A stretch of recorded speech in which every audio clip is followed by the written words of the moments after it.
Muy bien, ahora sí comenzamos con el programa y para eso vamos a hablar de las pérdidas en el parto, ¿no es cierto? Sí, con un obstetra muy reconocido y amigo, el doctor Ricardo Angelello. ¿Cómo anda, Ricardo? Bien, ¿cómo les va? Bienvenido. Gracias por invitarme a hablar nuevamente. Bueno, sí, este tema de las pérdidas, que las madres... Además, Ricardo, vamos a contar, es el que contesta todas las preguntas de TV y Crecer. Yo dije pérdidas en el parto, ¿no?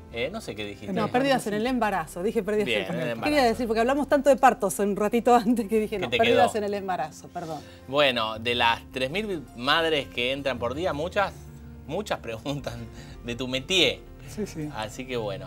Bueno, un poco hablábamos recién que la madre queda embarazada y en eso tiene una pérdida. Y que quedamos en dividir las pérdidas entre la primera mitad y la segunda mitad.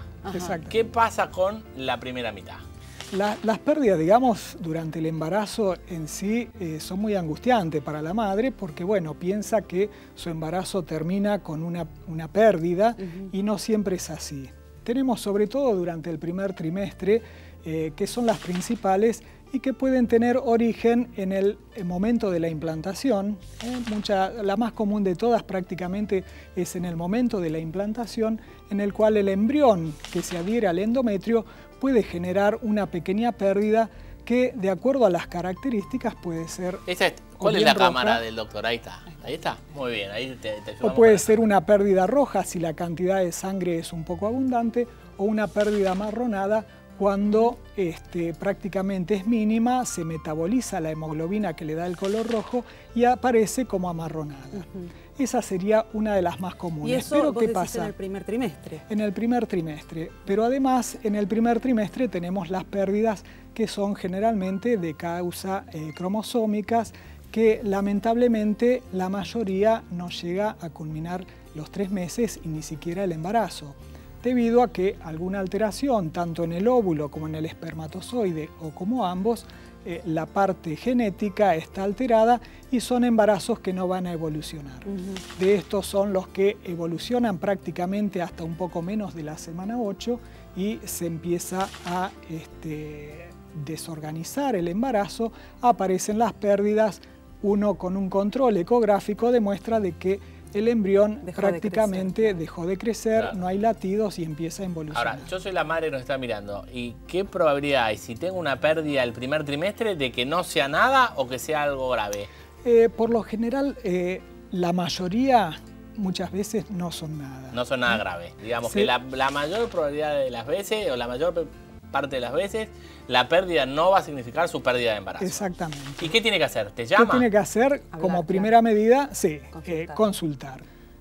Si no tiene obstetra, al que le recomiendan, o a veces a las guardias. Hoy los sanatorios tienen guardias de obstetricia, con lo cual le resuelven el diagnóstico en el momento, haciéndole ecografía, análisis, lo que sea necesario para darle ya una tranquilidad y de ahí derivar al obstetra. Bien, y la pérdida, cuando hablamos de pérdida. Falta el segundo. Sí, pero déjame, la pérdida, la mamá, ¿qué se imagina? ¿Un poco, mucho? Si tiene una catarata, ¿qué podemos decir de la cantidad de lo que es la pérdida? La cantidad puede ser diversa y no necesariamente indicar que si hubo mucha pérdida es algo peligroso o si hubo poca pérdida algo insignificante, porque a veces una poca pérdida puede indicar de que el embarazo dejó de evolucionar y está involucionando, o muchas veces se forma lo que es la bolsa, la placenta, y no está el embrión, que también tiene que ver con estas características cromosómicas. No es significativo de pero que es mejor o peor. Muchas veces cuando se implanta cercano al cuello del útero,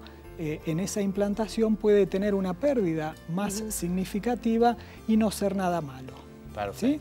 Quizás tenga consecuencias más adelante que si se implantó cercano al cuello puede llegar a generar lo que se llama una placenta previa, que pueda tener pérdidas en la mitad del embarazo o al final del embarazo. Y ahí nos dice la pauta para que Daniela te para ir a qué pasa con las pérdidas en ese segundo periodo del embarazo. En ese segundo periodo no quisiera olvidarme de una pérdida que hoy es muy común y tiene que ver con los anticuerpos antifosfolipídicos, que por suerte hoy tenemos el diagnóstico en base a estudios que se hacen que Antes no se sabía la causa y muchas pacientes perdían muchos embarazos sin ningún motivo y sin tener un diagnóstico claro.